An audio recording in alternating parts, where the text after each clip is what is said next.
Here with reaction to this and much more, author of Death of a King, the real story of Dr. Martin Luther King Jr.'s final year. Tavis Smiley is back with us. Tavis, how are you? Good to see you. Hey, Sean, how are you? Do you have any evidence that you can present to this audience at all that either Ferguson or Eric Garner's death was rooted in any way, shape, matter, or form in racism? Anything you can present on that, or do you believe? I can tell you three things. Number one, race is still the most intractable issue in this country. Number one. I didn't ask you that. I'm answering the question the way I choose to answer it. Number one, respectfully, racism is still the most intractable issue in this country. Okay. It's a part of everything we do still. Number two, too often black men, I know this personally, even as a host on national television, as black men, too often we're seen as the boogeyman, and the presumption of guilt is always made toward us as opposed to being presumed innocent, number two.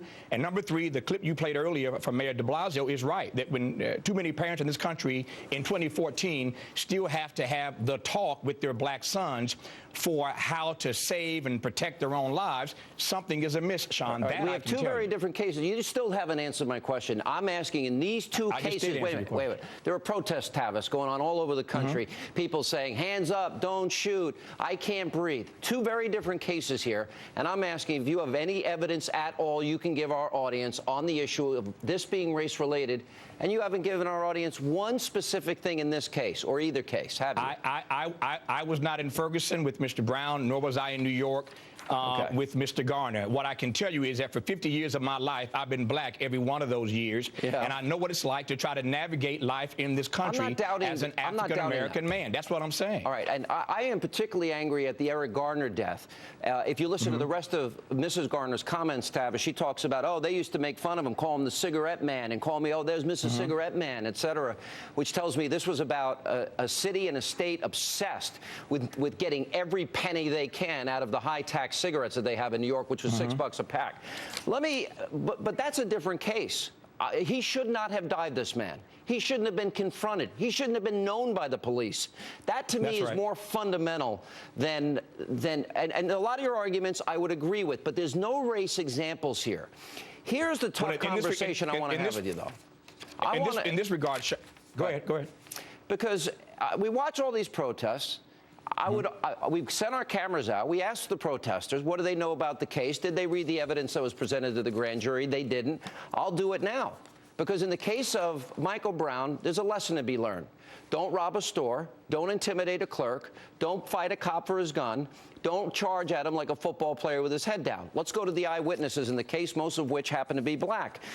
From the grand jury testimony, I could say for sure that Brown never put his hands up after he did his body gesture. I'm going to finish and then I'll give you the floor. He ran towards the officer full charge. Witness number 30. I've heard lots of people talking about how Brown had his hands up. He did not have his hands up. Witness number 40. The big kid turned around, had his arms out with an attitude. The cop just stood there. Dang, if that kid didn't start running right at the cop like a football player with his head down. And one last one. This is witness number 48. The dude turned back around, started charging towards the police officer. The police officer told him to stop at least 3 times, and the boy wouldn't stop.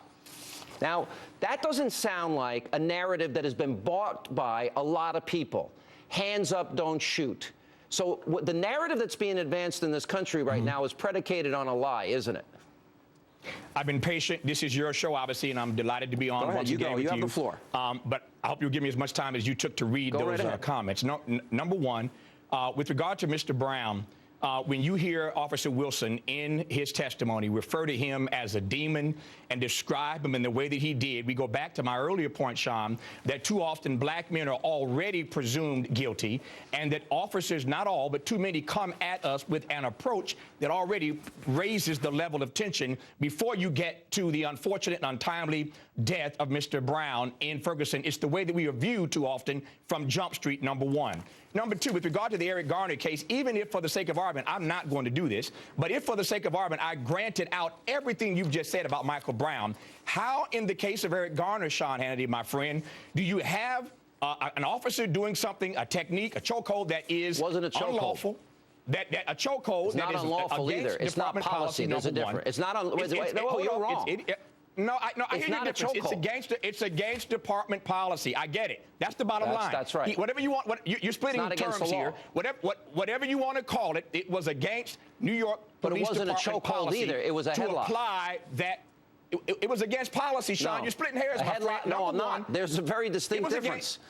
Sean, call it a headlock. I grant you that. Call it a headlock. It's against department policy, number one. It is against policy, Sean. It was an unarmed man. Let me finish. An unarmed man, number two. Number three, caught on videotape. So much for body cameras.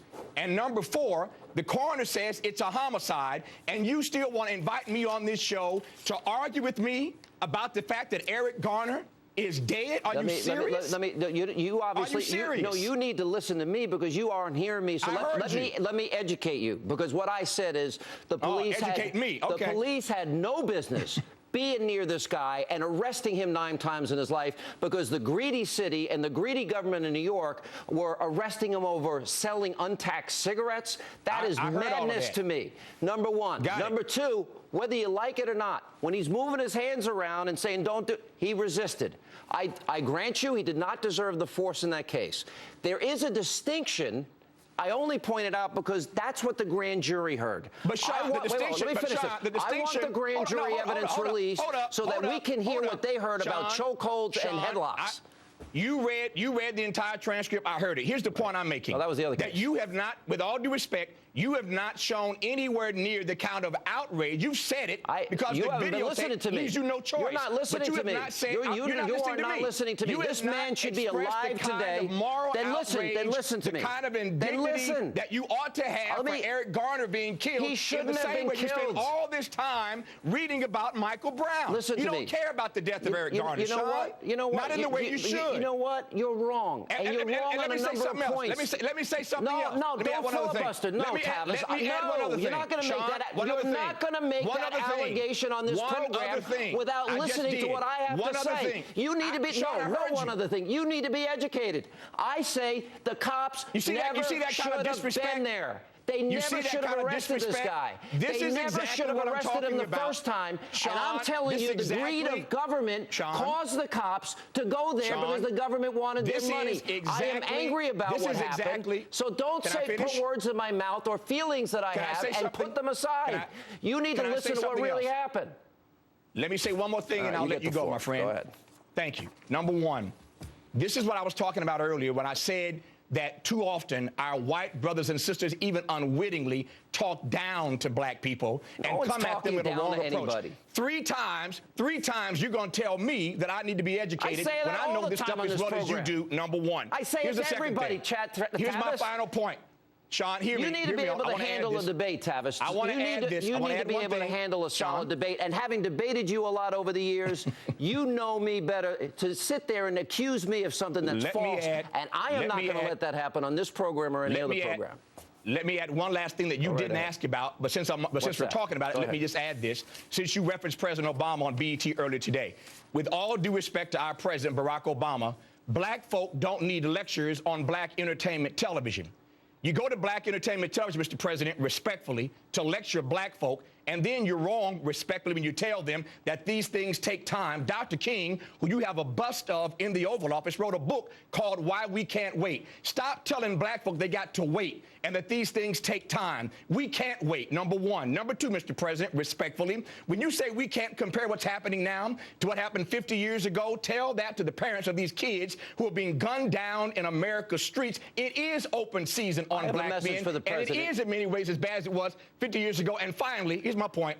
Why go to BET and give a black folk a lecture, but go to Stephen Colbert and tell jokes? I don't get that. I have a message for the president. He's a 3-time loser. He's 0 for 3 on high-profile race cases. Wrong on the Cambridge police, wrong on Trayvon Martin. He forgot the evidence in each case. He didn't listen to the evidence. He rushed to judgment. We disagree on that. We disagree on that. And wrong on sending 3 White House representatives to the funeral of Michael Brown, who fought for a cop's gun. Who fought for a cop's gun. So I would say, and he's also wrong not to confront Joe Biden for saying, we'll put you all back in chains. Wrong not to confront Eric Holder to say that we're a nation of cowards on race, because none of that is true. I will confront the president when I think he's wrong.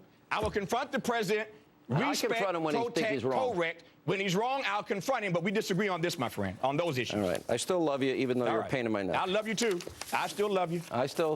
We started our careers out together, but we disagree a lot. All right. Thank you, Tavis. Coming up next. I'll get you right. I'll get you right one of these days, Sean. Will you invite Louis Farrakhan to your conferences? And you didn't invite me. You invite Farrakhan, an anti-Semite and a racist, to your conference. You ought to apologize to America for that. Good night, Sean. You ought to apologize right now to America. I'll give you one last chance. Apologize for inviting Farrakhan. Apologize for it. God bless you. I love you. Good night. Coming up next on Hannity, straight ahead.